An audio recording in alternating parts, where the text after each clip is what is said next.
l'émission des supporters des Verts en partenariat avec Active. Présenté par Kevin. Et bonsoir à tous, bienvenue pour ce nouveau Sentinel Club. Je suis très content de vous retrouver, à défaut d'être content de retrouver nos Verts le week-end. Je suis très content de vous retrouver, moi, pour le Sentinel Club. Ce soir, pour rendre hommage à notre équipe chérie, j'ai décidé de vous lire une définition du dictionnaire que j'ai pris au hasard, bien entendu. Alors je vais lire cette définition pas trop longtemps, je vais faire une durée équivalente au temps de jeu de bon football proposé par nos Verts depuis début janvier. Alors voilà, j'ai pris un mot au hasard dans le dictionnaire, dans le petit Larousse. Le mot que j'ai choisi, c'est le mot respect. Pour ceux qui connaissent pas le mot, c'est dans le contexte, c'est comme le respect du maillot, le respect du club, le respect des supporters. Voilà, donc c'est du pur hasard, bien sûr. Voilà, donc je vous le lis. Rappelez bien, le même temps que le beau jeu de Saint-Étienne depuis 2024. Attention, respect, nom masculin, du latin respectus, c'est fini. Voilà, donc avec moi l'équipe ce soir, j'ai la chance d'avoir notre expert tout-terrain. C'est Sylvain de Gain Prospect. Comment ça va, Sylvain ? Bah écoute, on s'accroche à la vie, on s'accroche à l'AS Saint-Étienne, on s'accroche à ce qui nous reste, c'est-à-dire pas grand-chose. Mais sinon ça va, personnellement ça va bien même. Ouais, bon, de toute façon c'est ce qu'il faut. Du moment où on met le football, ça peut aller mieux. Nous avons aussi, alors des grandes accusations sont tombées avant l'émission, certains l'appellent le chat noir. En effet, il va devoir répondre d'une lourde responsabilité, il n'a pas débriefé une seule victoire depuis le début de la saison. C'est Martin, comment ça va Martin ? Écoute, ça va, mais si je compte bien, depuis 5 ans, je dénote une demi-victoire de la S Saint-Étienne. Non, bah, il y a eu des victoires depuis 5 ans, j'ai pas le souvenir en fait. Donc finalement, je sais pas si c'est moi le chat noir ou si c'est pas ce club qui est complètement à la dérive totale, quoi. C'est vrai, et si on n'était pas tous des chats noirs, il y en a qui... Je vais pas dire, parce que c'est un informateur anonyme qui a fait les accusations, mais c'est le maître des stats chez nous. C'est notre maître à tous. C'est Karl, comment ça va Karl ? Bonsoir Kevin, bonsoir les gars, bonsoir le chat, bonsoir. C'est évidemment pas moi qui ai fourni ces statistiques-là. Non. Une fois n'est pas coutume. Non, bien sûr, un informateur anonyme qu'on se taira de prononcer son nom, bien sûr. Et enfin, la dernière de ce mercato d'hiver, vous avez l'habitude, il venait toutes les semaines depuis début janvier, il n'a pas eu la chance de nous annoncer grand-chose, malheureusement. C'est le dernier point mercato de Clément, il viendra vers la demi, le dernier avant cet été, vivement cet été, là où les jours seront meilleurs, on l'espère, pour la météo et pour notre AS Saint-Étienne chérie. Messieurs, on va avoir du pain sur la planche, on a du beau jeu à proposer et des débriefs très salés qui nous attendent pour ce match du week-end. Active Saint-Étienne Night Club, le débrief. Alors là les gars, show must go on, il va falloir que vous arriviez à me dire, sans insulter qui que ce soit, ce que vous avez pensé de ce match. Et je vais laisser ruminer Sylvain encore un peu, puisque je vais donner la parole à Martin tout de suite. J'en ai vu des matchs scandaleux de la S Saint-Étienne depuis 5 ans. Là, je ne sais pas si on a touché une sorte de fond, mais quand tu joues contre l'équipe qui était avant-dernière, qui avait la pire défense de Ligue 2 avant le match, et que tu n'es pas capable de te créer allez, tu as une demi-occasion en 90 minutes, que derrière, bah évidemment, tu te fais sanctionner parce que c'est toujours comme ça que ça se passe, que tu es la S Saint-Étienne, que tu as un des plus gros budgets de Ligue 2, qu'on te répète à longueur de temps que la S Saint-Étienne, sa place, c'est pas en Ligue 2, bah moi j'ai bien l'impression que la place de la S Saint-Étienne aujourd'hui, bah c'est là, dans le ventre mou de la Ligue 2, à gagner un match par-ci, à en perdre 4 de suite. C'est catastrophique, et plus que tout ça, plus que les stats, plus que classement, c'est la démission collective, c'est les tronches pendant le match, c'est tout ce qu'on a vu, tout ce qu'on perçoit de cet effectif-là qui est absolument incapable de relever la tête. Pourtant, honnêtement, en termes d'effectifs de Ligue 2, je pense que tu as tout à fait le talent, au moins sur le papier, pour jouer au moins les avant-postes. Et là, ce que j'ai vu, c'était scandaleux, absolument scandaleux. Donc, je pense qu'ils en ont conscience, mais même le fait d'en avoir conscience, on n'a pas l'impression que ça réveille grand-chose. Donc voilà, c'est plus que de la colère, c'est presque du dépit, c'est presque dépassionné en fait tout ça, parce que pire que la colère, c'est qu'il nous donne envie de plus les suivre et de regarder ça d'un œil distant, et je pense qu'il n'y a rien de pire que ça. Quand on aime l'AS Saint-Étienne et quand on est supporter de l'AS Saint-Étienne. Et oui, on fait souvent référence aux différents stades du deuil. Tu parles de dépit, d'indifférence, de colère. Je sais qu'il y en a un qui est potentiellement plus dans la colère qu'autre chose, c'est Sylvain. Dis-moi ce que t'en as pensé, Sylvain, de ce match. Non, mais ce que je trouve très juste de ce qu'a dit Martin, c'est qu'on nous répète à longueur de temps que ce club ne mérite pas d'être en Ligue 2. Sincèrement, je réfléchis depuis plusieurs semaines à me dire, mais pourquoi on répète sans cesse ça? Finalement, qu'est-ce qu'il y a qui est du niveau Ligue 1 dans ce club? Mis à part ses supporters et Ouais. son magnifique stade, voire son histoire, parce que son histoire est magnifique. On la cultive d'ailleurs depuis des années sans plus tellement l'écrire. Qu'est-ce qui est au niveau de la Ligue 1, hormis l'histoire du club, les supporters et le stade? Absolument rien. La cellule de recrutement est la seule cellule de recrutement de France qui passe son temps à Saint-Étienne, qui ne va pas dans les stades, qui scrute nulle part et qui font des recrues que nous-mêmes au Saint-Étienne Club, les chroniqueurs aurions pu faire, hein. Rapatrier Ivan Masson, aller chercher Erwin Cardona que le coach a connu. Et puis bon, c'est bien entendu avec Augsbourg, donc pourquoi pas leur enlever aussi Mboukou. Bon, il sert à rien là-bas, allez, on le prend chez nous, ça ira bien. C'est une honte, première chose. Deuxième chose, on a à notre tête un triumvirat, une direction de 3 hommes qui ont le bilan le plus catastrophique de l'histoire de l'AS Saint-Étienne. Donnez-moi un seul club en France, je vais aller plus loin même, donnez-moi une seule entreprise en France qui garderait à sa tête une direction pareille avec des résultats pareils. C'est du suicide. C'est du suicide. C'est hallucinant. C'est sincèrement hallucinant ce qui se passe dans notre club. Et au-delà de tout ça, on peut rajouter toute la communication dans ce club qui est fantastique. Ah, ils sont rentrés dans les vestiaires samedi pour dire qu'ils n'étaient pas contents. Ah, aujourd'hui, paraît-il que les joueurs se sont réunis pour faire une réunion et parler.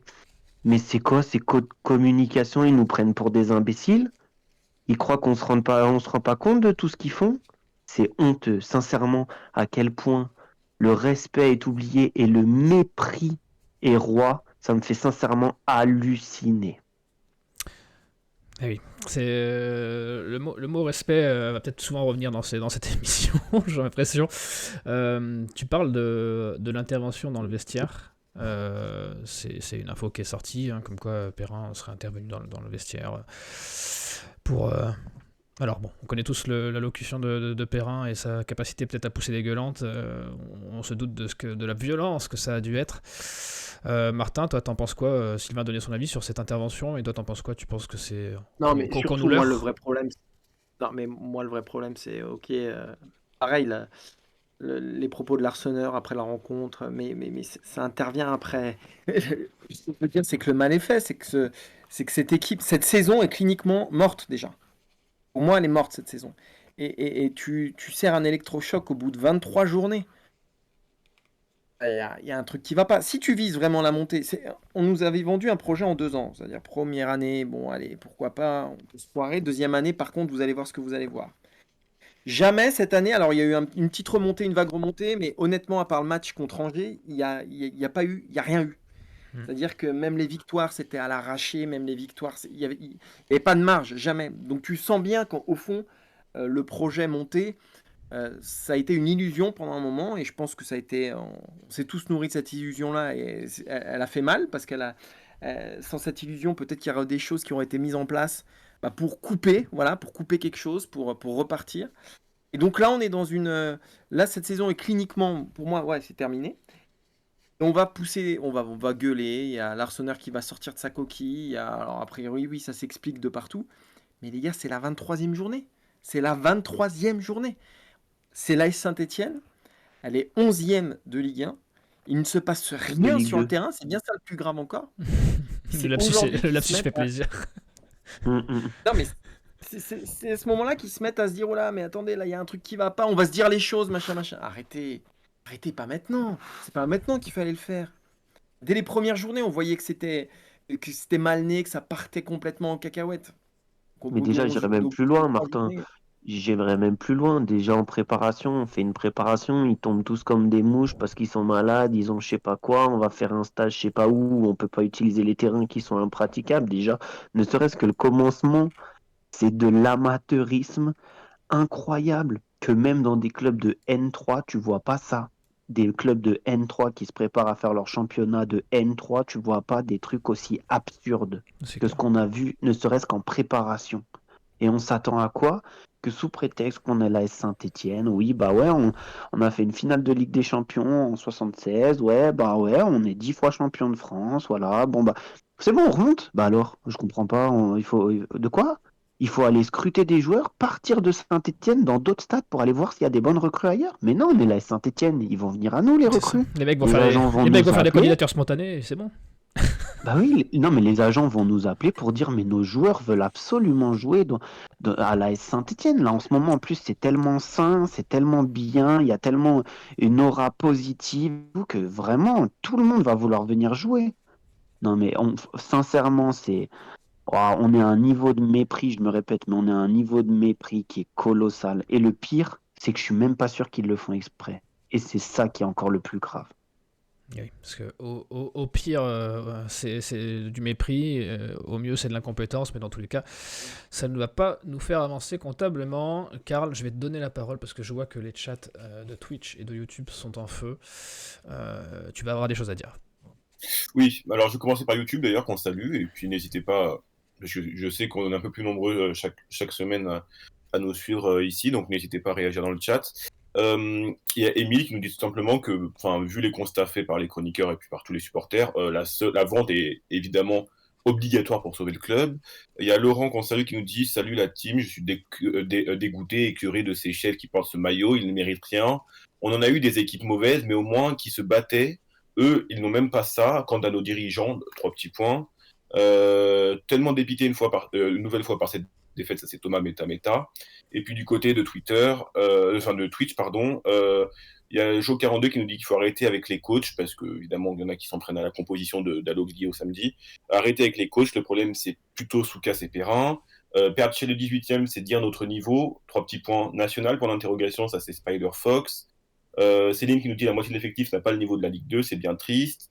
Napsinté, très fataliste, mais peut-être réaliste, qui nous dit que la saison est terminée. Attention à février qui pourrait nous renvoyer vers la descente, un effectif à la hauteur du top 5, sûrement pas. Et effectivement, c'est ce qu'on retrouve pas mal dans le chat, c'est qu'il y a encore quelques semaines, on espérait encore le top 5, et maintenant on a plus tendance à regarder vers le bas du classement. Et puis voilà, sinon ça me met qu'on est d'accord avec Sylvain et avec Martin. On attend quoi pour virer tous ces incompétents qui sont à la tête de la SSE? C'est Piazza le Breton qui nous demande ça. Et puis après, ça part un peu sur les individualités, mon conduit, Tardieu, Dalloglio, enfin voilà. Oh oui, on va y revenir. Merci Karl, on va y revenir sur les individualités. On va parler encore une dernière fois du collectif. Tu l'as dit tout à l'heure, je trouve, et c'est un constat qu'on fait depuis quand même quelques temps maintenant, bien trop longtemps à mon humble avis, on a l'impression qu'il n'y a pas de... Il n'y a pas d'âme, il y a rien qui jaillit de cette équipe humainement et collectivement. Il n'y a pas de sursaut d'orgueil, il n'y a rien. J'ai l'impression de voir une coquille vide. Est-ce que c'est inquiétant Vas-y Martin. En fait, honnêtement, samedi, ils auraient pu jouer 6 mois, ils n'allaient pas se créer une occasion de but. Le constat, il est absolument terrible. En fin de saison dernière, bon, la montée, ça a été là aussi une illusion, mais avec Crasso et Nkunku, t'avais quand même, au moins, t'avais de la vie, t'avais des émotions, t'avais quelque chose qui se passait sur le terrain. Alors, tu te prenais énormément de buts, mais ça remontait.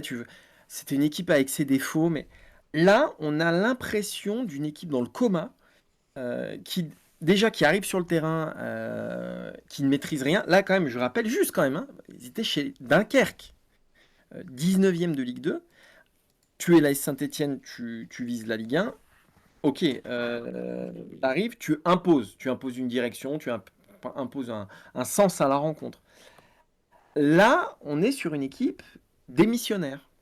Et dès que les événements tournent mal en leur faveur, t'as aucun moyen, aucune réaction, aucun levier qui est actionné. Pareil, l'année dernière, tu étais souvent mené, mais voilà, tu sentais qu'il pouvait toujours se passer quelque chose. Là, ça fait quand même plusieurs mois qu'on est dans une apathie générale. Et moi, je pense qu'il y a autre chose que ce qu'on voit. C'est-à-dire que, est-ce que c'est le groupe qui est mal fichu? Est-ce que c'est les mecs qui peuvent pas se blairer entre eux? Mais force est de constater qu'il y a un truc qui dépasse sans doute le terrain. Parce que là, ce qu'on voit, ce qui jaillit, voilà, l'évidence même, c'est que ce n'est pas une équipe. Ce n'est pas une équipe. Il ne se passe rien. Tu partages ce constat, Sylvain? Oui, bah, c'est difficile de dire le contraire, hein. De toute façon, voilà, ça sonne presque comme une évidence, même, je dirais. Moi, ce qui me chagrine le plus, c'est que, en fait, si on prend la sortie jusqu'à la saison où Ghislain Printemps commence, en fait, ça fait 5 ans qu'on nous parle de transition, d'année de transition. L'année dernière, c'était une année de transition. On fait beaucoup de transitions, On mais la transitionne beaucoup. vérité, ouais, mais je pense que la simple vérité, c'est qu'aujourd'hui, tout le monde attend la vente du club et tout le monde travaille pour faire le minimum syndical et pour qu'il y ait quelqu'un qui arrive et qui fasse la vente du club. Aujourd'hui, quand tu vois les actionnaires, ils sont démissionnaires. Quand tu vois la direction, bah, ils font, mais sans moyens. Et puis en plus, ils font mal. Ils font mal. On dit que c'est une équipe apathique qui, dès qu'elle prend un but, n'a pas de caractère, n'a pas de réaction. Mais finalement, c'est à l'image des hommes qui nous dirigent, tout simplement. Aujourd'hui, qui est-ce qui, euh, qui envoie un message où tu te dis, allez, on y va, allez, qui est-ce qui fédère autour de lui, qui est-ce qui anime et qui va créer une osmose personne, personne. Qui fait ça? En fait, t'as un groupe, voilà, t'as un groupe que t'as créé, mal créé en plus. T'as des joueurs qui sont surpayés par rapport à leur véritable niveau. T'as des joueurs qui sont là, qui font le yo-yo en termes de performance. Et puis c'est un grand n'importe quoi. C'est un grand n'importe quoi, tout simplement. Et puis au-delà de tout ça, il y a des joueurs qui se disent pas les choses en termes de ce qu'ils pensent véritablement. Vous pensez qu'un mec comme Bouchouari, il est perçu comment dans le vestiaire quand il rentre et il boude pendant une demi-heure? C'est clair. Vous pensez qu'il est perçu comment par les autres? Mais est-ce qu'il y a quelqu'un qui vient lui dire, est-ce qu'il y a un cadre qui va lui dire, écoute, t'as 20 ans, 22 ans, je sais pas quel âge t'as, t'es Redescends. déçu de pas être allé à Cannes, de pas être allé à la Cannes avec le Maroc, il n'y a pas de souci. Mais là, t'as le maillot de la Saint-Étienne, il faut le respecter. Qui est-ce qui lui dit? Aucun cadre, aucun joueur. Est-ce que le directeur sportif est capable de le faire? Je ne crois pas. Est-ce que plus haut, ils sont capables de le faire? Je ne crois pas. Ça fait Je ne crois pas. ce que tu nous dis là, Sylvain, depuis tout à l'heure, tu parlais de respect tout à l'heure, là, tu parles de ton discours là, ça fait écho pour moi. Je sais pas si tu as vu l'intervention, si vous avez vu dans le chat l'intervention de Larquet, je crois que c'est dans Rotten sans flamme sur RMC, où il disait qu'il était au match l'autre fois et que à ses yeux, il n'y avait aucun joueur qui avait ne serait-ce qu'un souvenir ou un respect pour ce qui s'est passé dans le passé, qui respectait le maillot, qui respectait le club. Ça, Non, mais bon, après, voilà, il y a une part de ce qu'il dit qui est symptomatique, c'est le fait que personne vienne le saluer et qu'il se pose la question à savoir s'ils savent vraiment qui il est. Bon, soit ils connaissent pas l'identité du club, c'est déjà un début de problème. Mais au-delà de tout ça, il y a des comportements, ça fonctionne pas. Enfin, je sais pas si c'est que moi, mais j'ai l'impression que depuis qu'Ivan Masson est revenu, c'est un cadre de l'effectif. C'est moi ou c'est lui qui va parler dans la presse, qui dit que c'est pas normal, c'est ça fait lui qui est mal. envoyé en conférence de presse pour dire que il veut mouiller le maillot. Et puis il y a un mois en arrière, personne n'aurait imaginé ce scénario possible. Mais nous, à la C'est un Saint-Étienne, pestiféré. ça arrive. Non, C'est mais ça qui est fou, c'est enfin, que le mec, c'est un c'est fou, non? pestiféré. Et là, il revient effectivement parce qu'en fait, quand il y a personne, bah, il y a une place à prendre. Donc effectivement, il y a un vide abyssal. C'est-à-dire que tu as raison, il y a personne, il n'y a pas de leader. Et c'est Masson qui se retrouve effectivement à supporter ces responsabilités-là, alors que c'était un pestiféré il y a quelques semaines. Ça en dit long sur ce qui se Ouais, passe dans ce club. c'est ça. On rappelle qu'il nous a longtemps craché à la figure quand même, ouvertement et publiquement. Oui, et puis il y a plein de choses qui sont incompréhensibles. On attrape mon conduit en début de mercato pour lui dire qu'il n'aura pas de temps de jeu, qu'il faudrait qu'il trouve une porte de sortie. 3 semaines après, il est titulaire. Tu as l'impression que c'est un des joueurs clés de ton 11 de départ. Ouais. Il y a trop de choses qui sont incompréhensibles, en fait. Incompréhensibles. Je sais pas. Alors après, peut-être que mon conduit va se réveiller. À mon humble avis, c'est surtout le haut salaire qui touche à l'AS Saint-Etienne qui fait qu'il a peut-être un peu plus forcé pendant le mois de janvier pour être tranquille jusqu'à juin. Après, ça n'engage que moi, parce que personne ne lui donnera ce qui touche à l'AS Saint-Etienne, soyons bien clairs, ailleurs, ça c'est sûr et certain. Mais il y a tellement de choses qui sont d'une incompréhension, qui sont d'une... Il y a des choses, tu te dis, ça peut pas arriver, c'est impossible.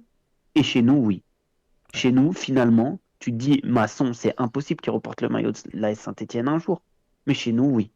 C'est- Mon conduit, tu te dis, mais il est foutu, il avance plus, il n'est pas dans le projet, il s'investit pas, c'est impossible qu'il retrouve une place dans... Il revient. Mais des trucs, mais tu te dis, mais en fait, on nage en plein délire. Ou alors, ils sont en mission. Ils sont en mission pour faire les pires choix possibles pour que vraiment on n'y arrive pas. C'est à se questionner, vraiment. Ouais, Il y a un je... autre truc, moi, qui me marque dans cet effectif, c'est que t'as combien de gars qui ont plus d'un an et demi de contrat là aujourd'hui? Je crois que t'en as deux, t'as Ben Taïg et Sissoko. Donc tout le reste, soit ils sont en fin de contrat là, dans 6 mois, soit dans un an. Donc comment tu veux aussi t'inscrire dans un projet? Comment tu veux prendre à bras le corps voilà, cette mission qui t'est donnée, quand finalement ton horizon à très court ou voilà, moyen terme, mais même pas moyen terme, 1 an et demi. On sait que les mecs, quand il leur reste un an de contrat, tous les clubs essayent de se séparer des mecs à qui il reste un an de contrat. Voilà, comment tu veux t'engager là-dedans? Comment tu veux t'engager pleinement là-dedans? Voilà, moi, Je c'est suis quelque chose d'accord aussi avec qui me toi. pose. Et en même temps, pour voir le revers de la médaille, au regard des salaires que touchent certains à la Saint-Etienne et savoir combien ils sont surpayés, honnêtement, ils vont rester jusqu'au bout de leur contrat. Hein. Faut pas se voiler la face. Hein. Et ils vont faire semblant jusqu'au bout. Hein. C'est évident. Hein. Parce que il y a des chiffres, des fois ça fait halluciner. Hein. Des fois tu dis non, c'est pas possible.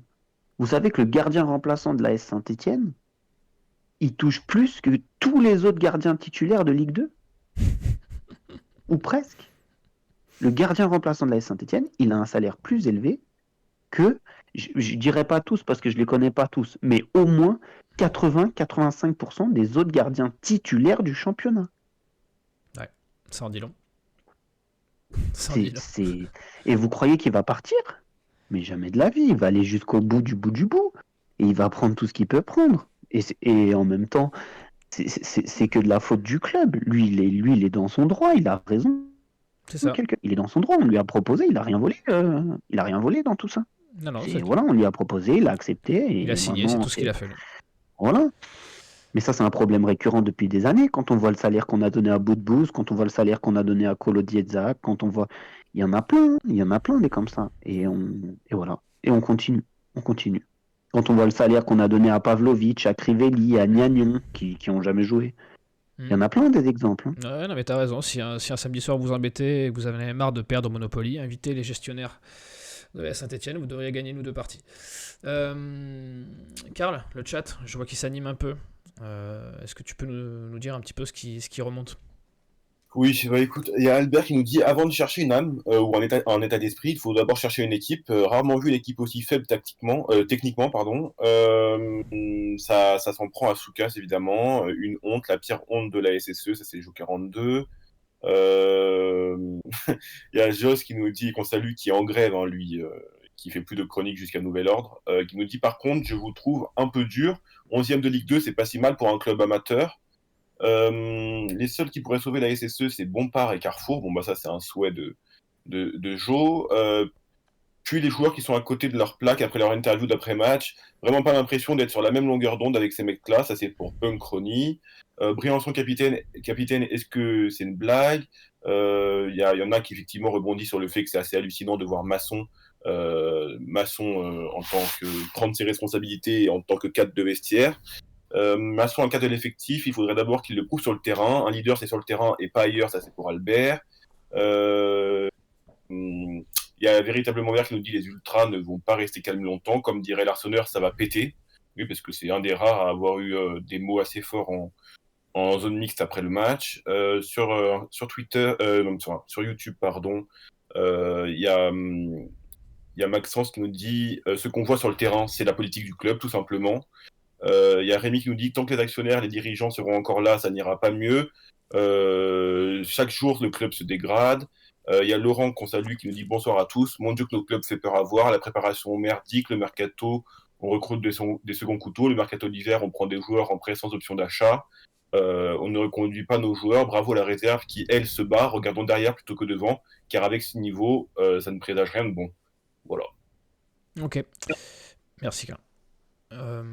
Les gars, on va pas faire du cas par cas, je pense, sur ce match, à moins que vous ayez vraiment un ou deux joueurs très particuliers sur qui vous voulez revenir.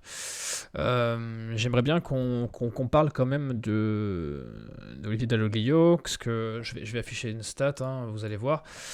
À l'écran, pour ceux qui ont l'image, Dalloglio, c'est 6 matchs, 1,33 points par match, c'est moins que ce qu'a fait Batles depuis le début depuis 17 matchs, en 17 matchs, pardon. C'est moins de buts encaissés, certes, mais c'est surtout beaucoup moins de buts marqués. On a la pire attaque de Ligue 2 en 2024, avec un seul but inscrit, mais paradoxalement, la deuxième meilleure défense de Ligue 2 en 2024 avec seulement 2 buts encaissés.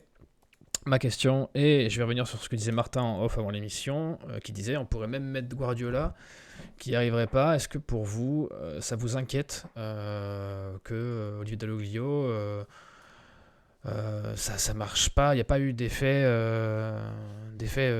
salvateur qui ait réveillé le groupe. Martin, vas-y. Ouais, bien sûr que c'est inquiétant parce que on sait que chaque fois qu'il y a un changement d'entraîneur, tu as les mecs qui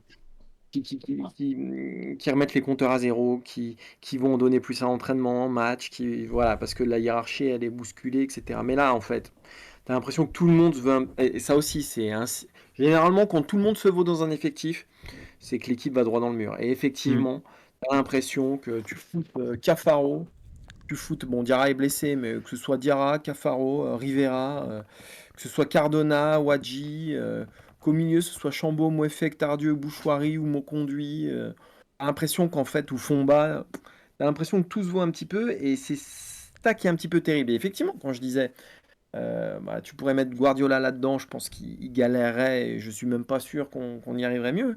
C'est que je suis pas certain que la responsabilité première ce soit celle de l'entraîneur. Voilà. Après, oui, il a sa part de responsabilité. Moi, ce qui m'a rendu fou pendant ce match-là, c'est les ambitions offensives, c'est les ambitions de construction. Le plan, c'était quoi?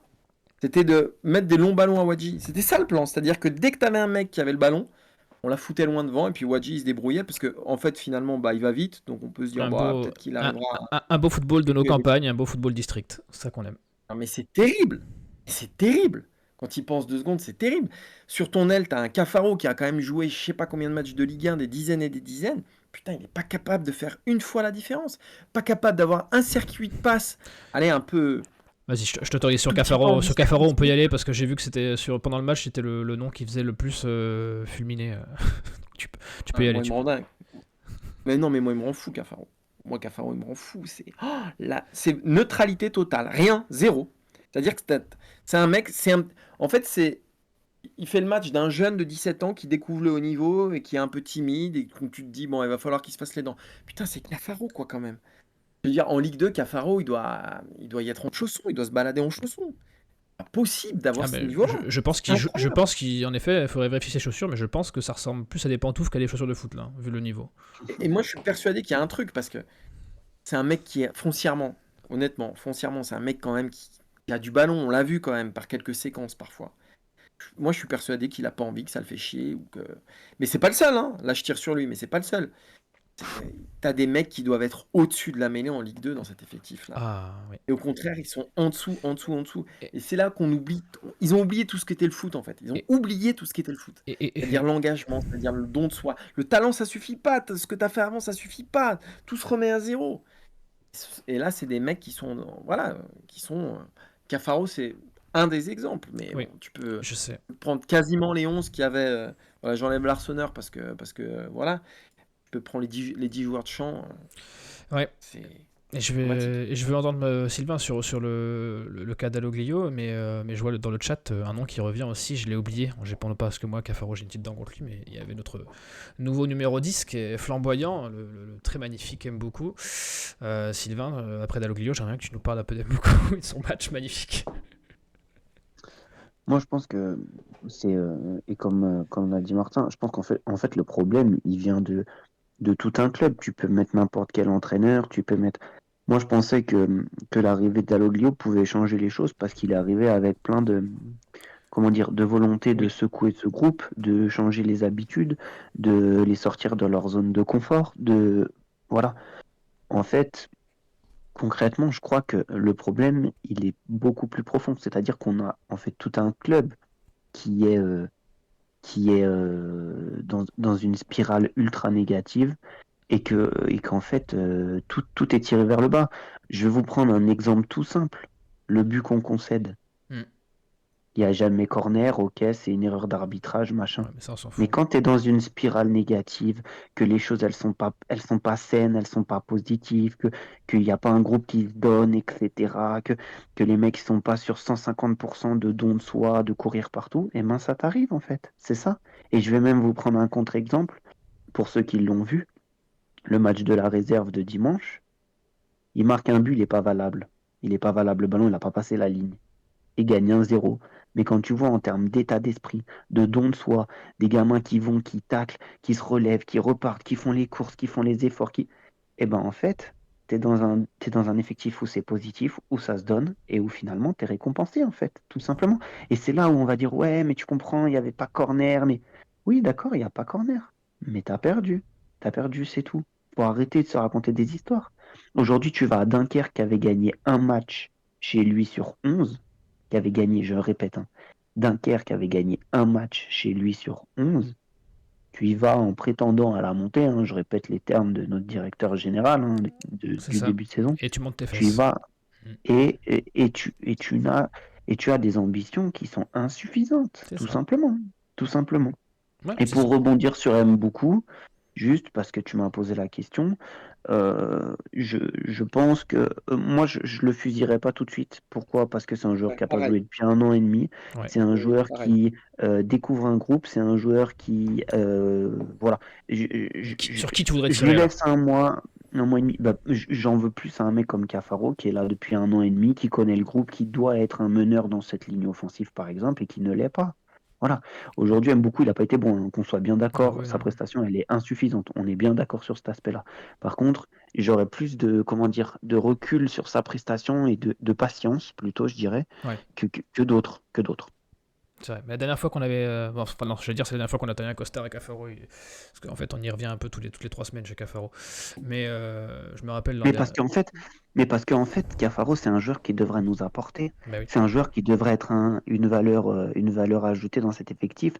Et c'est un joueur qui, quand il est investi à 120%, il est capable de faire des choses. Ouais. Je te dis pas que c'est un joueur de niveau top Ligue 1, Non, mais je mais suis. bon, c'est un joueur qui, intrinsèquement, en qualité foot, il est capable. Par contre, en qualité mentale, en résilience, en exigence mentale, je suis pas sûr. Je suis pas Mais sûr. en plus, il a ce truc où à chaque fois, il va nous faire un coup d'éclat qui va lui donner du sursis et les gens vont se dire ah mais quand même et voilà c'est ce petit truc là. Je me rappelle l'an dernier, c'est ce but venu d'ailleurs qui à chaque fois on s'était un peu reposé la fin de saison dessus en se disant bon bah il y a quand même du bon. Et Cafaro c'est un intermittent. Oui, mais sa fin de saison dernière, elle est symptomatique. Quand tu Mm. vois sa fin de saison dernière où il veut aller chercher un contrat et rester à la S Saint-Étienne, où il est dans une équipe qui tourne bien, lui aussi il tournait bien. Je veux C'est dire, ça. ses prestations, elles étaient plus que correctes. On peut pas dire le Eh contraire. oui. Mais c'est pas un joueur, c'est pas un leader de ton attaque qui va fonctionner, je pense, si tu as Nkunku et Crasso qui font la musique, et là, et lui, il suit la vague, et la vague est bonne, donc il surfe, quoi. Et ouais.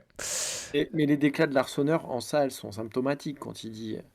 Moi, je pense qu'il ciblait sans doute des gens de l'effectif et des mecs qui font pas le taf. Et Bien sûr. moi, je pense que dans cet effectif, le principal problème, c'est que tu as des mecs qui n'ont pas la bonne mentalité, qui n'ont pas compris où ils étaient arrivés, qui n'ont pas compris les valeurs du club, qui jouent leur partition personnelle et si ça va mal, qui se cachent un peu, quoi. Alors le fait qu'il n'y ait pas de leader, ça c'est une chose, mais en plus, c'est des surnois, quoi. C'est des mecs qui se cachent. Et je pense qu'il y en a quelques-uns. Et ça, c'est de la responsabilité de ceux qui ont construit l'effectif. Hein. Ouais. Ça, c'est Tout à certain. fait. Je suis Ça, tout c'est à certain. fait d'accord avec toi, Martin. Et on en revient C'est finalement leur toujours à ce responsabilité à point-là. eux aussi. C'est aussi leur responsabilité à eux, Mmh. parce qu'à un moment, tu as une carrière, tu l'as construit, enfin, tu peux pas non plus. Mais, mais je pense que cet effectif, il est mal fagoté pour ça, Je suis d'accord. bah ouais. Ouais, c'est ça, mais une équipe de foot, c'est un grand orchestre, hein. Si tu mets des instruments qui vont pas ensemble, même si les gens savent jouer, ça peut pas faire un truc Regarde, sympa. regarde, il y a plein de choses qui peuvent expliquer ça. Quand tu vois une équipe comme Angers, l'année dernière, ils font une saison exécrable. Ils mangent leur pain noir toute la saison. Ils descendent en Ligue 2. Tu te dis, putain, il va falloir qu'ils reconstruisent, qu'ils se réorganisent, qu'ils machin. Tu parles. Eux, ils ont des mecs fiables, ils prennent leurs responsabilités. Ils envoient même des jeunes. Là, j'ai vu, ils ont vendu un jeune à 12 millions. Il a 8 matchs en Ligue 2. Et voilà, il envoie un jeune à droite à gauche parce que en fait, c'est un groupe qui fonctionne bien. Tu peux alimenter avec des jeunes parce qu'ils sont dans un environnement sain où tout le monde veut tirer vers le haut. Et ça fonctionne en fait. Mais nous, on n'a pas ça. Nous, on n'a pas ça. On s'est trompé sur les hommes qu'on a recrutés.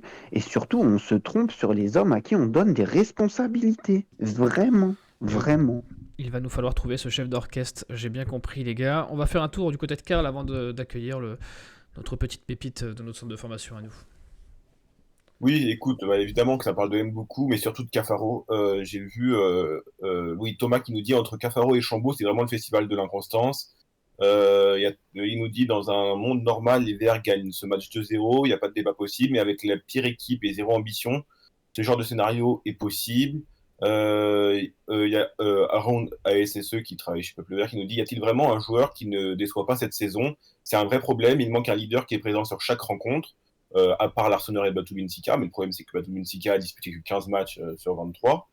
Il y a une direction inexistante, des joueurs inexistants, un coach qui semble déjà légèrement dépassé. Seuls les supporters sont au niveau, ça c'est Vince et c'est ceux 42 qui nous le dit.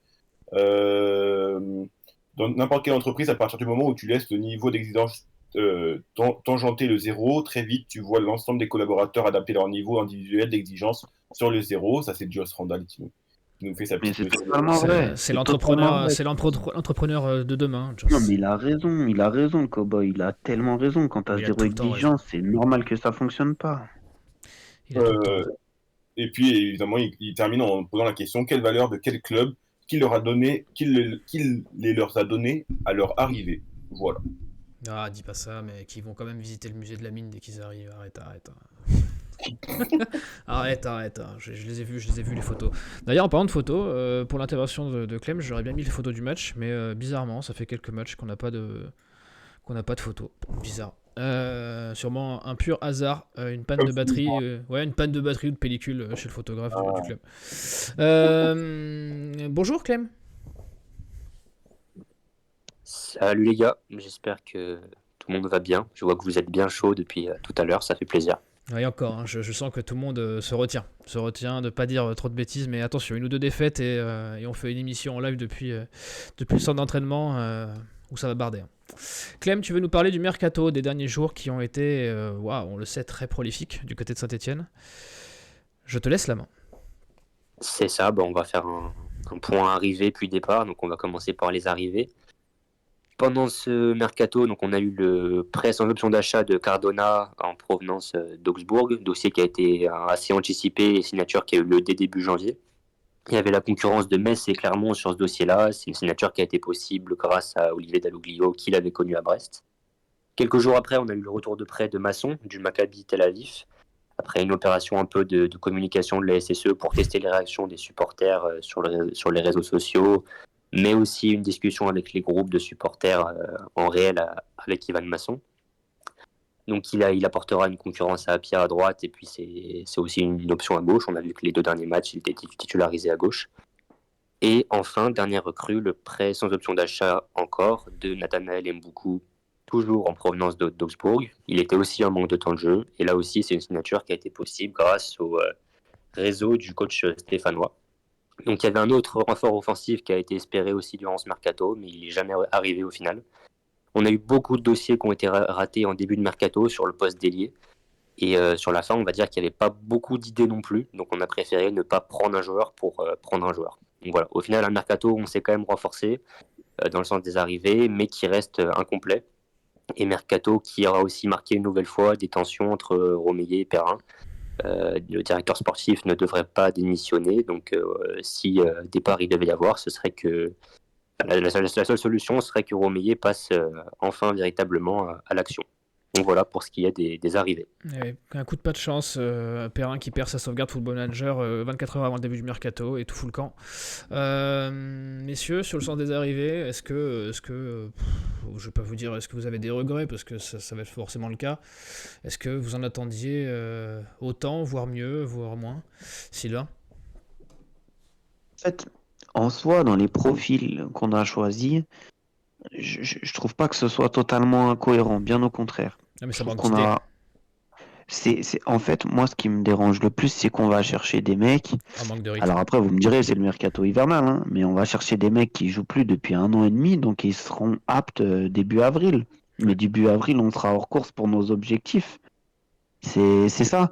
On a eu 3 recrues. En somme, 3 recrues qui sont plus que convenables, hein. Si on prend les CV, si on prend les expériences respectives, c'est quand même plus que convenable. Soyons honnêtes. Maintenant, Ivan Masson, il joue plus depuis octobre. Et encore que je pense que ce qu'il fait, c'est plus que correct en jouant plus depuis octobre. Cardona, c'est 53 minutes depuis le début de saison avec Augsbourg. Et Nathanaël Mboukou, je crois, c'est encore moins que 53 minutes au total. Donc en fait, à un moment donné, il y a forcément un revers de la médaille à tout ça. Oui, les recrues sont intéressantes, mais je trouve que en fait, on recrute des garçons pour les relancer pour les autres, et en fait, quand ils vont être prêts, ils vont repartir dans leur club. C'est ça le problème. C'est ça qui est dramatique. Il y avait, je sais pas si vous avez suivi, il y avait une rumeur sur un joueur là qui finalement a signé à Toulouse, qui venait de Oui. Chypre, qui avait été sorti en exclusivité sur Peuple Vert, justement, un certain Babica, Qui avait l'air très bien. qui a d'ailleurs marqué ce week-end avec Toulouse. Et c'était un garçon qui était en bonne forme, qui avait joué toute la première partie de saison, qui est dans un championnat plus faible que nous. Et en fait, ce qui me dérange, c'est qu'on n'arrive pas à aller chercher ce genre de mec où le mec, il arrive, il est sur une bonne vibe, il est bien, il va surfer sur sa première partie de saison, tenter de s'intégrer, amener son punch et son machin. Non, nous, on va chercher des mecs qui ont besoin de se refaire la cerise, qui sont pas prêts, qui vont mettre du temps, c'est frustrant en fait, c'est frustrant parce que en fait on fait des choses mais euh, en soi sur le papier c'est cohérent mais la pratique ça le sera pas. Mboukou il sera pas prêt avant mi-mars, Cardona c'est pareil, il avance pas, on voit bien, il faut le temps qu'il retrouve des marques, c'est voilà. Après là où je trouve qu'ils ont été cohérents, c'est que vu qu'ils n'avaient rien à faire en fin de mercato, ils ont préféré rien faire que nous faire une Pavlovic ou une je ne sais quoi. Donc à la limite au moins ou une Muguet parce que Muguet enfin autant garder ce qu'on a au centre de formation, hein, c'est la même chose, hein, c'est du même niveau, hein, il a 150 minutes en professionnel, autant faire jouer Aiki ou Diaye, c'est la même chose, hein. Donc voilà, maintenant c'est décevant mais c'est fait et puis ça changera pas en fait. Puis c'est dans la lignée de ce qu'on fait depuis des années, puisque le seul mercato qu'on a réussi, c'était celui de l'hiver dernier et on sait pourquoi on l'a réussi, parce qu'il y avait un homme qui était là, qui a été écarté pour on ne sait quelle raison, mais qui avait de la compétence et qui travaillait, mais de tout ça. Donc voilà. Ouais, Martin, un petit point sur les arrivées ou Sylvain a fait le tour de tout ce qu'on pouvait dire? Moi, il a raison. Le point primordial, c'est en fait, tu prends des mecs pour donc à part Masson, mais beaucoup et Cardona. Tu les prends pour 6 mois, il n'y a pas d'option d'achat, donc c'est des mecs qui sont censés te faire progresser, donc autant qu'ils soient prêts tout de suite, ou vas-y, on y va. C'est vrai qu'on est sympa quand même. Cardona. Mais on les voit, les deux, qui sont pas, ils sont pas encore prêts. Et moi, c'est pour ça que je veux pas les juger, que je veux pas les démonter tout de suite, et parce Pareil, que effectivement, pareil. il faut les remettre dans le rythme. Mais ça me rappelle, quand on avait pris Anthony Modeste, il était arrivé, le mec était blessé, c'était catastrophique. Ouais, il est arrivé en On le stage relance, et la saison de d'après, il troisième. est 20 buts avec Cologne. C'est ça, il est arrivé en stage de troisième d'immersion à Voilà, c'est ça. l'infirmerie de Saint-Etienne. Et après, le mec met 20 buts avec Cologne la saison d'après, puis après, il part à Dortmund, et voilà, quoi.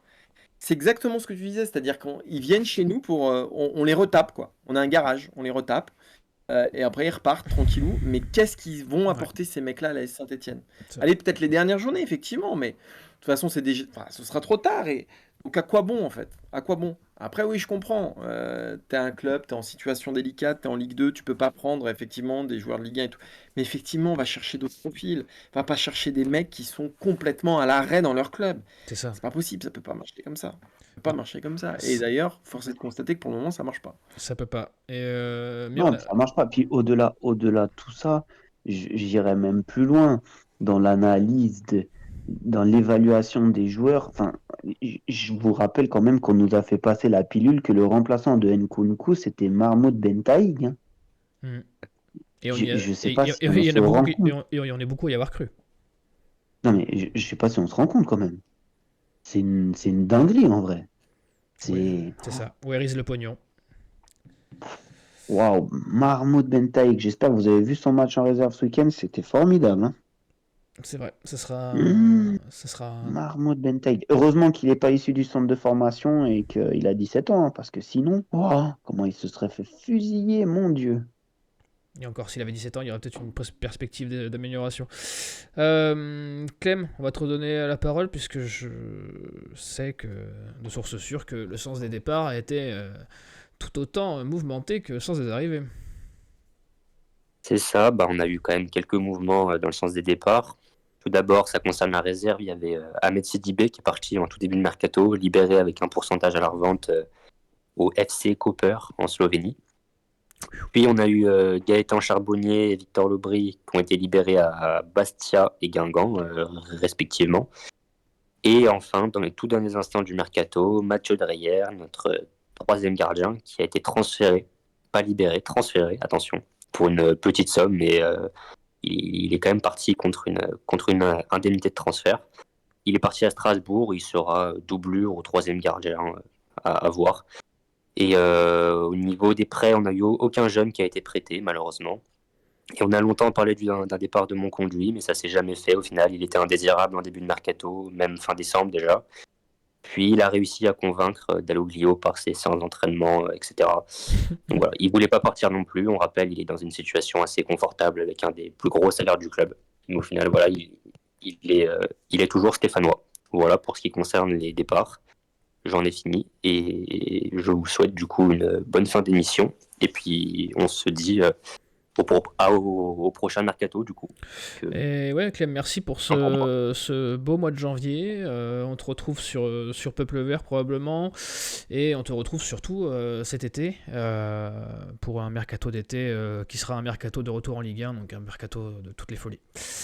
Messieurs, sur les départs, avant qu'on passe au prochain match, est-ce que toi, Sylvain, par exemple, t'aurais aimé plus de jeunes qui vont s'aguerrir ailleurs, ou est-ce que c'est bon signe, parce que du coup ça veut dire que Dalloglio leur fait de la place. On s'est débarrassé de quelques poids morts, on va dire.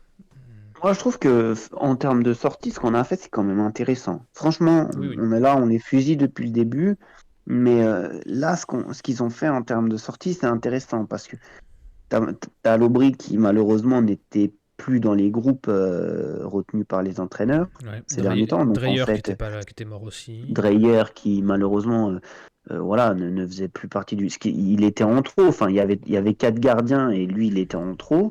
Donc c'est une bonne chose aussi. Charbot, on a tenté le coup, ça n'a pas marché, c'était une erreur, mais au moins on l'a sorti également. Et puis concernant Ahmed Sidibé, c'est un jeune qui était sous contrat professionnel, qui était en fin de contrat à la fin de l'année. Je pense qu'il a eu un projet intéressant, on l'a libéré aussi, avec pourcentage à la revente quand même. Oui. Et voilà, ensemble c'est quelque chose de logique parce que c'est à court terme, moyen terme, il allait pas entrer dans le groupe professionnel. Donc voilà. Concernant les jeunes, je pense que Dalloglio le pense toujours. Dalloglio, il a voulu recréer un climat plus simple pour les amener. Parce que quand je vois certains joueurs, l'estime qu'il a d'eux, en tout cas de ce qu'il en dit, ça viendra. Un garçon comme Amougou, il l'estime beaucoup. Un garçon comme Cherfal, il l'estime beaucoup.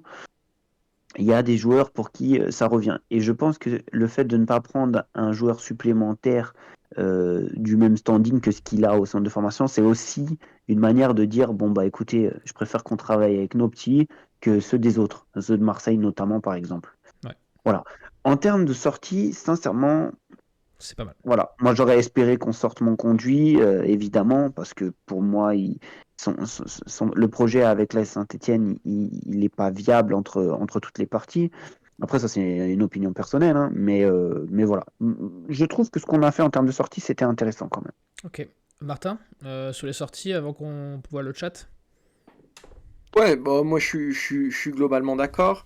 Après, voilà, ces trois mecs-là, ils incarnent aussi, alors à des échelles différentes, pardon, l'échec de leur aventure à Saint-Etienne Ouais, et donc c'est du vrai. recrutement. Victor Lobry, quand il arrive, il y a une petite hype, c'est un crash monumental. Dreyer, j'en parle même pas. De rares fois où il a joué, quoi qu'il a eu sa petite période, ça a été dramatique. Ouais, au Et moins, Charbonnier, il a apporté. au moins, il n'y a pas eu de hype avec d'ailleurs, c'est bien. Non, ça, il n'y a pas eu de hype. Et au moins, alors, Charbonnier, lui, c'est une autre histoire, c'est une histoire de blessure, mais même si j'ai toujours du mal à comprendre pourquoi on l'a. Pourquoi on lui On a mis l'a, un on contrat, l'a- ouais. Ah ouais, mais ça, à L'idée son âge. l'idée de base au début quand il arrivait était bonne, mais la prolongation était. Exactement, exactement. Et donc, à trois échelles différentes, mais je trouve qu'ils incarnent bien voilà, les erreurs et les échecs du recrutement Parce stéphanois que depuis qu'on est descendu. on fait que du recyclage. Nous. On fait que du recyclage, c'est notre petit geste écolo, c'est notre petit geste vert. Karl, le chat avant qu'on passe au prochain match. Il y a Axton qui nous dit le mercato ressemble à celui que nous avions fait pour l'hiver avant la descente, des Ouais. joueurs dans l'effectif en fin de contrat dans 6 mois, des renforts en prêt sans option d'achat. La fin de saison peut vite tourner à la catastrophe. Il y a Brock Naldo qui nous dit qui pose la question à quand remonte le dernier bon mercato. Encore un mercato raté avec des joueurs en manque de rythme et pas impliqués. Il y a Jo42 qui nous dit que c'est juste un mercato à l'image de Soukas et Perrin. On a tenté que des paris, mais avec aucune certitude. Ça, c'est pour Vince et c'est ceux. On va batailler pour le maintien. On y va, les gars. Au moins, la fin de saison sera palpitante. Ça, c'est véritablement Vert qui nous dit ça avec un peu de sarcasme. Et puis, sinon, il y a Albert qui nous demande je ne comprends pas. Certes, ils n'ont pas joué de match, donc il parle de Mboukou et de Cardona, mais ils ne sont pas. Mais il pose la question est-ce qu'ils se sont entraînés pendant ce temps la condition physique, est-ce qu'ils l'ont ou pas. Enfin, plein de questions qui auraient peut-être dû se poser avant de les faire venir dans le forêt. Et voilà, on nous dit le principal problème, c'est de ne pas avoir remplacé Crasso l'été dernier. Et oui, où est passé l'enveloppe, où est passé l'argent, c'est la question qu'on se posera encore longtemps. Merci Karl. On va quand même parler du prochain match, puisqu'il y a un match qui se profile lundi prochain avec la réception de Troyes. Active Saint-Étienne Night Club. Le prochain match. La réception de Troyes, la réception de notre centre de formation, puisque la moitié de l'effectif de la Saint-Etienne depuis qu'elle est en Ligue 2 vient de Troyes. Messieurs, on est à 3 points du podium, on est à 9 points du relégable. Il est temps de faire les comptes, il est temps de se dire de ce qu'on attend de ce match contre Troyes. Une grosse pression, on doit confirmer à domicile dans un terrain qui ne nous réussit pas. Martin, qu'est-ce que tu en attends ? Moi, j'ai peur de deux choses. J'ai peur. Je vais guetter la réaction de Geoffroy Guichard parce que je pense que Dunkerque, je pense que c'est la goutte d'eau.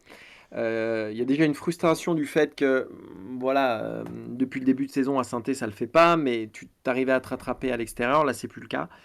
Et je pense que ça peut être un match tournant. Et si Geoffroy Guichard bascule, là ça peut être l'enfer jusqu'à la fin de saison, mais vraiment l'enfer. Un petit but de 3 j'ai peur d'autre chose. Un petit but de 3 au début de match et c'est un enfer. Ah ouais, ça peut être l'enfer. Ça peut être l'enfer. Et j'ai peur d'une deuxième chose, c'est quand je regarde le calendrier, tu joues Angers, tu joues il est pas beau du tout le calendrier là. À mi-mars, tu peux te retrouver dans une situation un peu merdique quand même. Hein. Donc voilà, c'est ces deux choses-là, la réaction de Geoffroy Guichard, et c'est un match qui peut valoir cher, non pas dans la course à la Ligue 1, ou voilà, mais c'est un match qui peut valoir très très cher et qui peut déterminer la fin de saison. Ouais, donc qu'est-ce que tu en attends de ce match, toi ? Une victoire obligatoire, j'ai envie de dire, mais tu y crois quand même ? comment on peut y croire après ce qu'on a vu ce week-end? Comment tu peux y croire? Le vert est la couleur de Si, l'espoir. si j'imaginais ce groupe capable de réagir avec voilà, des personnalités fortes, voilà, ou si je me disais, voilà, il y a une capacité de réaction, mais j'y crois pas. J'y crois pas. Ouais. Le supporter a ses raisons que la raison ignore. Sylvain, est-ce que tu t'en attends quelque chose de positif quand même de ce match? Bah, en fait, je suis d'accord, hein, au regard de ce qu'on a vu jusqu'à maintenant, ça paraît assez utopique, mais en même temps, ils ont été capables à certains moments de nous surprendre là où on les attendait le plus Oui, c'est vrai, comme c'est sûr. perdants. Je pense à Caen notamment, où moi je les voyais prendre une valise monumentale. Et C'est vrai. plusieurs fois, il y a eu des matchs où tu te disais, ah, ils vont exploser. Et en fait, finalement, hop, Ouais, ça l'enchaînement, se goupillait pas trop mal. Et l'enchaînement Laval-Angers, je voilà. me rappelle à l'époque, on s'était dit, oh, c'est foutu. Ouais. Et à Laval, on fait un bon match, on est sérieux, on gagne logiquement. Contre Angers, c'était bien, c'était le meilleur match de la saison, hein, sur les 23 qu'on a vus, de toute façon. Et puis voilà, j'ai l'impression que quand on les attend et quand on attend une réaction, eh ben ça marche pas. Et finalement, quand on arrive dans un stade de désespoir où on se dit, ah, ils sont morts, ça y est, de toute façon, ils vont prendre tartine. Eh ben, on est surpris. Parce que, attention, cette équipe de 3, elle n'est pas du tout à sa place, hein. Non. Je l'avais déjà dit lors de la phase aller, parce que selon moi, ils avaient un entraîneur qui était absolument pas du niveau Ligue 2. Mais maintenant que les choses vont changer, sincèrement, 3, c'est une équipe que j'aimerais pas jouer tous les week-ends, parce que je pense qu'elle va embêter beaucoup de monde sur la phase retour. Ouais, c'est vrai. 3 qui a dernier match a battu Bordeaux. Victoire du coup, tu penses toi? Non, j'ai même pas envie de me prononcer. D'un côté, ta naïveté de supporter, oui, elle te donne envie d'y croire, mais la raison, elle doit l'emporter. On gagnera pas. Ils sont sur une bien meilleure dynamique que nous en plus. Ouais, c'est vrai. C'est vrai qu'ils sont comptablement meilleurs que nous en ce moment. Karl, le chat avant qu'on passe au magnifique Saint-Étienne Club Challenge. Écoute, dans le chat, il y a Eric Galvin qui nous dit avec Chambaud et Cafaro, impossible d'espérer quelque chose. Il y a Joe42 avec son éternel pessimiste qui nous dit défaite pour confirmer la bonne forme actuelle. Il y a, Badois Vert qui nous dit GG va être hostile, c'est déjà annoncé. Si déjà le 18e du classement nous a humiliés, alors le 15e va nous trucider, ça c'est Spider Fox. Il y a véritablement Vert qui fait le pronostic que si ça perd lundi prochain, les tribunes vont se retourner contre le club, mais pas forcément contre les joueurs. Il y a Brocknaldo, au contraire, qui lui voit une victoire lundi pour calmer la fronde, mais en n'oubliant pas un retour sur terre directement ensuite avec de nouvelles défaites. Cette équipe n'a aucune continuité dans les résultats. Et puis il y a Brocknaldo qui termine en disant on va les écraser 1-0 pour mieux sombrer les matchs suivants. Donc beaucoup d'optimisme, ça fait très plaisir dans le chat, c'est réjouissant. Ok, merci les gars pour ce match. Et là, c'est le moment que vous attendez tous. Le moment où l'amour-propre de chaque chroniqueur se joue, l'amour-propre de chaque supporter qui habite en nous. Le Saint-Étienne Club Challenge, je rappelle, tout au long de l'année, nos chroniqueurs s'affrontent autour de quiz centrés sur la Saint-Étienne. Et à la fin de l'année, la personne qui aura le plus la meilleure moyenne de points par match, par quiz, remportera le chèque de tous nos revenus publicitaires et abonnements sur Twitch et YouTube pour l'association qu'il aura choisie. Et là, c'est un duel aux antipodes entre un Sylvain qui tourne à 2,33 points par match et Martin à 1,75, mais rien n'est joué puisqu'il reste encore quelques matchs et Martin, à défaut de porter chance à la Saint-Étienne, peut à tout moment recoller Sylvain. 4 questions, messieurs. On va commencer par un qui est-ce. Vous vous rappelez des règles, vous dites votre prénom, je vous donne la parole, vous donnez notre réponse. Et si c'est bon, c'est gagné. Si c'est pas bon, je remets en jeu. Allez, on commence par un petit facile. Celle-là, je la sens bien pour Sylvain, je pense. Défenseur français, né en 97. J'arrive en provenance de la Berrichonne de Châteauroux en 2017. Je serai principalement utilisé par la réserve, mais je ferai une petite apparition en 2018-2019 lors de la victoire à domicile contre Monaco 2-0 où je remplace Gabriel Silva. 25 petites minutes de jeu en équipe première et je partirai. Panos. Oui, Sylvain. Le magnifique, Panos, ouais. le Michael magnifique Panos. Michael Panos, hein, qu'on embrasse. Il est parti au Pavos FC. Comme un clin d'œil, il est depuis 2023 au CSC 1599 Selimbar en Roumanie. Grand club s'il en est. 1-0 Sylvain. Martin, reste concentré. La prochaine est pour toi, j'en suis sûr. C'est encore un qui est. Je suis né à Troyes, comme notre adversaire du week-end prochain. En 64, défenseur de métier, j'ai écumé de nombreux terrains de par la France avant d'arriver à Saint-Étienne en 90 en provenance du PSG. Je ne resterai qu'un an, 27 matchs, 4 buts avant d'être transféré à Montpellier où je finirai ma carrière avant d'embrasser une carrière d'entraîneur avec notamment de longs passages au Gazélec à Strasbourg avant une dernière Thierry aventure. Loret. Oui, Sylvain. Thierry Loret, avant une aventure au Paris FC entre 2021 et 2023, maintenant consultant sur Prime Video. Je suis Thierry Loret. 2-0, 2-0, 2-0. Mais là, on attaque les périodes où il n'y a plus besoin de connaissances. C'est du hasard et c'est ça qu'on aime. Messieurs, je vais vous demander, parmi tous les matchs entre Saint-Étienne et Troyes qu'il y a eu, domicile et extérieur, il y en a 51. Je veux que vous me disiez, au plus proche, une proposition chacun. Combien y a-t-il eu de victoires de l'AS Saint-Étienne? Et je laisse la main à Sylvain, bien sûr. Il y en a eu combien de combien, matchs, t'as tu peux dit? redire 51. 51 matchs. Et c'est à la fois chez eux et à la fois chez nous ou chez nous? Les deux. Les deux. Ok, 51 matchs, la moitié, elle a combien? 25? Je peux même te dire qu'il y en a eu Ouais, 30, quand même. il y en a eu 32 en Ligue 1, 15 en Ligue 2 et 4 en Coupe de France. Allez, je sais pas moi. Un peu plus de la moitié, je sais pas moi, 28. Martin? Ouais, ça doit être dans ces eaux-là. 30. C'est un tout pile. Il y en a eu 28 pour 14 nuls et Oh 9 la défaites. C'est exactement un tout pile. Il n'y a pas de point bonus, mais ça aurait pu. De quoi espérer pour ce Oh la week-end. chance. Et enfin, messieurs, pour qu'on se couche à pas d'heure, je vais vous demander une enchère. J'ai fait la blague sur le fait que Troyes est un centre de formation pour les Saint-Étienne depuis quelques temps. Messieurs, combien de joueurs passés par Troyes et Saint-Étienne êtes-vous capable de me citer? Et Sylvain, tu as la main. C'est une enchère qui continue ou je dis quelque chose et lui dira plus? C'est une enchère, et puis après, il peut dire plus. Après, tu peux réenchérir, mais vous dites le nom qu'une fois que l'adversaire se couche. Ok, je commence avec... Tranquille, je commence à 5. Martin, me dis pas 24 s'il te plaît, parce qu'il faut rendre l'antenne. Donc ils sont passés par Saint-Étienne et Troyes, c'est ça? Exactement. Euh, Et là, il y a Karl qui doit dérocher l'émission qui se dit on est foutu. On est foutu. 9. Ça, c'est 9, sûr. 10, Ouais. 9. Sylvain, tu peux faire plus? 9, 10, il dit... Allez, 11. 11. Martin, Je vais tenter 12, hein. Je vais essayer de faire... Sylvain. Je le laisse. Je les aurais pas les 12, je pense. Ok, c'est parti, Martin. Tu joues pour Donc, sauver l'honneur. on a Chambaud, Tardieu, Ouais, Matuidi, c'est vrai. Jesse Moulin, Oui, Oui, Giraudon, oui. oui. 5.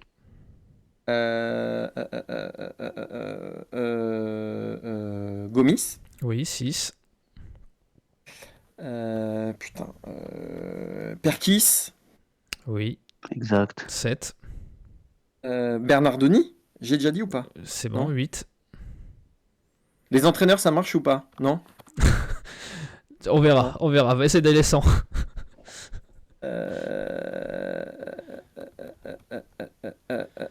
Putain, c'est chaud. Ouais. Grax. Oui, 9. Plus que 2. Grax.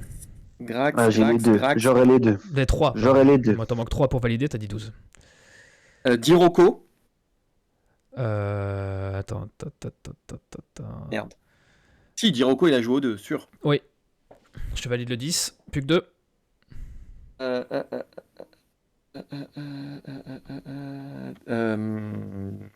Dabo. Oui. Plus qu'un. C'est juste, ouais. Mohamedou Dabo. Il m'en manque un. Il me manque un. Ah putain, c'est horrible. Batless, ça marche pas. Négatif. De sa carrière de joueur, il a pas joué là-bas. Bien sûr, je sais, mais il y a Alain Perrin et Batles. Ouais, et même Dalloglio, hein, techniquement. Tu peux tricher, mais. Dieu. Putain, j'en ai un. Vas-y. Baebeck. Oui, en effet. On aurait pu. Il y avait Pintor aussi. T'as jamais dit Pintor. On aurait pu citer Pintor, Saint-Louis, Gigliotti, Alassane Ndour, Namri. Ouais, c'est ça. Tu aurais pu même citer j'aurais- Montsoreau, Dreyer, Ronan Lecrome. Je l'ai dit. Enfin voilà. On aurait pu Mais tu as eu les 12, donc tu sauves l'honneur. Bravo. Messieurs, merci. 3-1 pour Sylvain, mais tu auras l'occasion de te rattraper, Martin, sans aucun doute.